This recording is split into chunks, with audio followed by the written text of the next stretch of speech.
ជាស៊ីស្រីបងប្អូនមែនទែនដោយសារវីដេអូមួយនេះខ្ញុំបានផុសជាលើកទី3ហើយបងប្អូនដោយសារតែខ្ញុំជាប់ copyright ចាដោយសារយើងយកសំឡេងខ្លុយចេញពី YouTube អញ្ចឹងសំឡេងខ្លុយហ្នឹងគឺមានជាប់ copyright អញ្ចឹងហើយអធិស្ឋានការផុសលើកនេះគឺជាលើកទី3ហើយបងប្អូនអើយស្ដាយមែនទែនខ្ញុំជួយចិត្តសំឡេងនេះខ្លាំងដោយសារសំឡេងហ្នឹង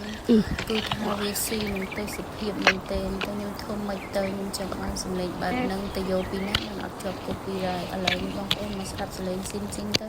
សំឡេងដើរព្រៃរបស់ខ្ញុំគឺតែប៉ុណ្្នឹងឯងបងប្អូនកូនប៉ៅជាមួយកូនប៉ៅប្រើជីវិតពេលថ្ងៃអាទិត្យមកគេចូលក្រុងចូលពីឯងចូលបេះប្រាច់កាច់ទៅពេងប្រាច់ខ្ចីល្អវាភ្លៀងហើយទេវាខ្ចីល្អអូយថ្ងៃអាទិត្យនេះចង់ទឹកបានដែរនៅប៉ុណ្ណឹង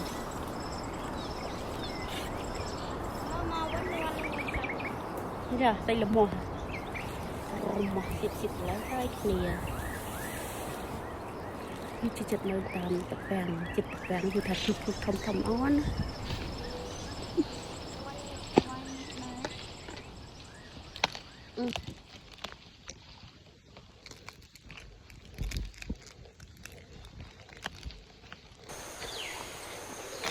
តែយក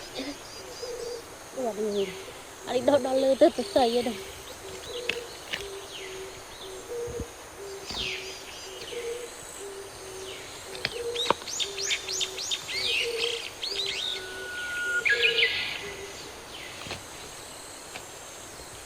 នេះប្រចណា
យកក្បិតដាក់លើស្រួចមួយចង់ទៅចាប់កាច់ដែរឡើយមកចេញតង់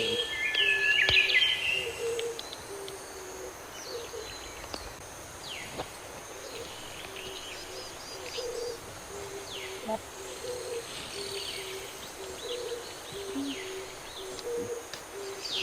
មិនខ្ចី